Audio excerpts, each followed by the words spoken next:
I have been listening and watching and reading VOA Indonesia for more than 20 years since I was a graduate student in the late 1990s, and I have been appearing as an occasional guest on VOA Indonesia for nearly 20 years since I published my first book on U.S. relations with Indonesia. And in my opinion, VOA Indonesia is probably the best Indonesian language outlet and source for understanding and explaining American politics and culture to Indonesian audiences.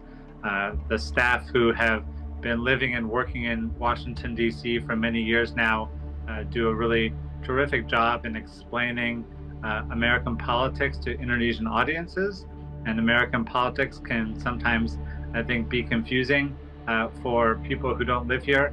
And the journalists at VOA Indonesia are very good at explaining American politics and culture in ways that make our country and our politics accessible to audiences in Indonesia, which is the fourth largest country in the world and a really important country for people to understand what's happening here, given the long history of relations between the United States and Indonesia.